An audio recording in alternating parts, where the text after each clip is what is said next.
Pastor Eric Shafer, the senior pastor here at Mount Olive Lutheran Church in Santa Monica, California, and this is Hope Matters. Each week, I interview an interesting person from around the community, around the USA, and even around the world about the theme of hope, because we believe that hope matters. My guest today is my longtime friend, Bishop Edison Albright, the still new bishop of the East Central Synod of Wisconsin of our Evangelical Lutheran Church in America. Welcome, Ann. So good to see you. It's so good to see you. I should tell our viewers that Bishop Ann and I just established that I met her probably when she was 11 years old. So, and shortly thereafter started talking about being an ELCA pastor, it's just great to see you again, and today. So you were recently elected, is it 2 years ago now, as Bishop of the East Central Synod? 1 year ago. So a year ago in September, and I started in December. All right. So you're still fairly new in this position. Yeah. And tell us about, our viewers probably have no idea where the East Central Synod of Wisconsin even is. So. Right. So our synod office is in Appleton, Wisconsin, and the geography of where we are, we like to use natural boundaries. So we go up to the north woods of Wisconsin, out to the bay. Our western border is the path of the Wisconsin River, and then kind of right below the bottom of Lake Winnebago is our southern. So that includes places like Green Bay, Door County, Fond du Lac, Wisconsin Rapids, Tomahawk, those kind of places, Wausau, Oshkosh. Certainly our viewers have heard about Green Bay if they follow football, I'm sure. And yes. The smallest city in the country with a professional football team, I believe. Oh, I didn't know that. That's good to know. Yeah, I just added the Green Bay Packers calendar to my calendar, my Google Calendar. It's incredibly useful information to have. I would think as a bishop when not to have a meeting, right? Exactly. Yeah, exactly. Absolutely. Now, you're a bishop, a new bishop, and you're among the younger bishops, and you have a husband and young children. Lots of things to juggle in your life. We were talking a little bit before we started recording. How do you pull it off, Ann, with young children and this demanding position and a good husband to support you, of course? Yeah. How do you pull it off? Well, it's interesting. So my kiddos were born.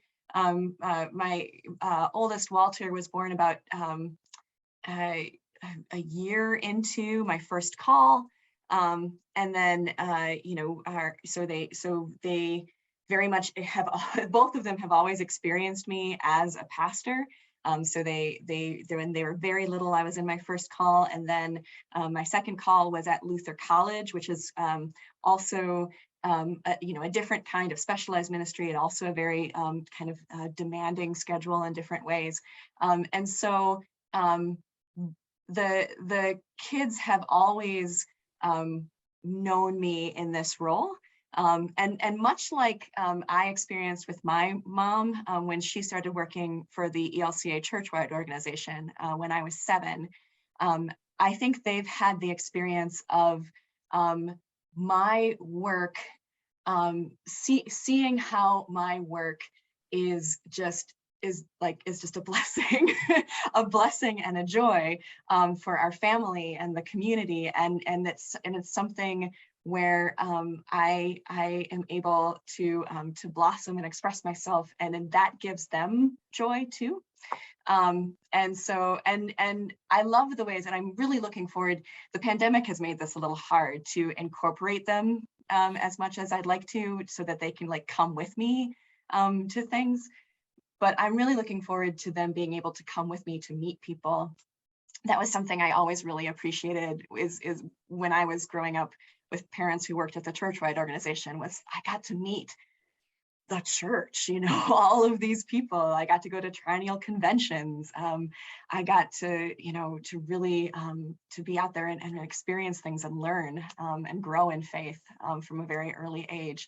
So there are a lot of benefits, and certainly there are meetings at night and on weekends and things like that. There's also some built-in flexibility too, for being able to be there when I'm really needed the most as well. Neat. Well, and the ELCA Conference of Bishops, which for our viewers is 65 bishops in the Synod in the US, in the synods in the USA and the Caribbean, and our national bishops, 66 bishops, has really had a change. You know, when the church started 30 years ago, 30 years ago, yeah, a little more than 30 years ago, all the bishops were older white males except for one. And now it's, we were talking before, almost half female, and you're not alone in being on the younger side. Is that correct, with the bishops? It's really an interesting, but of course you haven't yet had a chance to meet with the bishops in person because of the pandemic.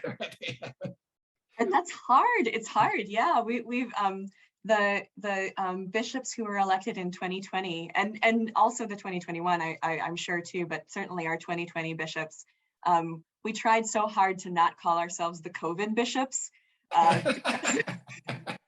It's like any name but COVID bishops. But I mean, it's accurate. So much of, even we were elected at these online assemblies. We've never been able to meet in person with the whole Conference of Bishops yet. I mean, we're really hopeful for the spring, but and so much of our ministry so far has really been so deeply impacted by the pandemic. So COVID bishops it is. COVID bishops it is, but finally coming out of it and all those things. Now, what I know about Appleton is that it was the birthplace of the John Birch Society, and has a very, very far right-wing background. And here you are in a progressive church, the ELCA, and a progressive bishop.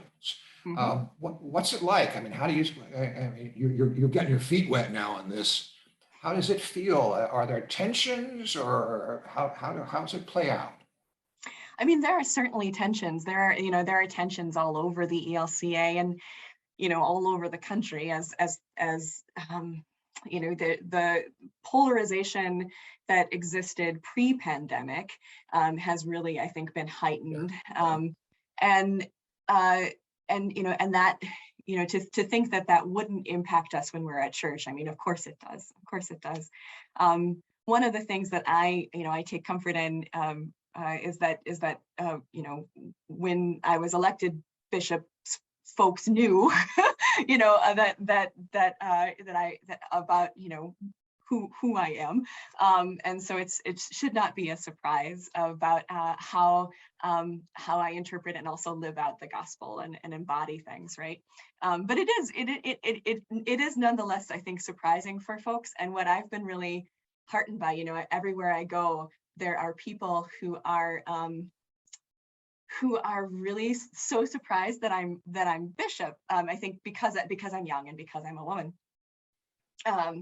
And so like they'll ask me where I'm a pastor even after I've done bishop things, and and I'll just say, oh, I'm the bishop, and the responses that I've gotten so far to that have been, oh, that's so wonderful.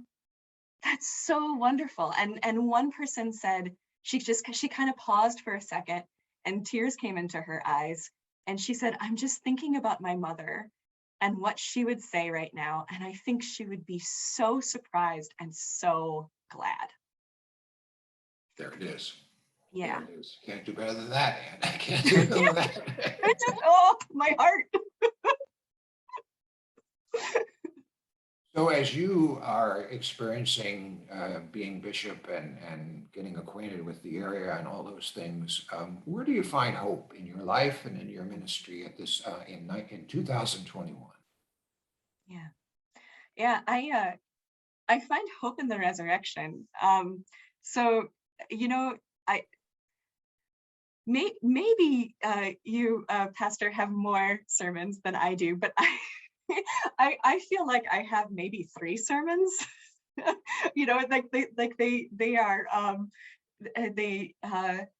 They have some differences, right? I try to really, start with the text and go from there, but I always kind of end up in some similar places. And one of the places I always I often find myself ending up is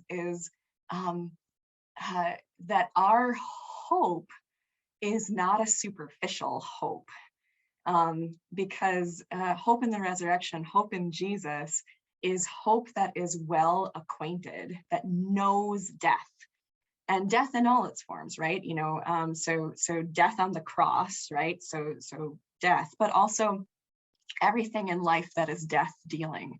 So all the deaths that, if you think about like Luther's understanding of the fifth commandment, all the ways that we can cause death to each other every day through unkind words, and through oppressing each other, and through just all of the ways, right? Systemic racism and all of these things that deal death in our world.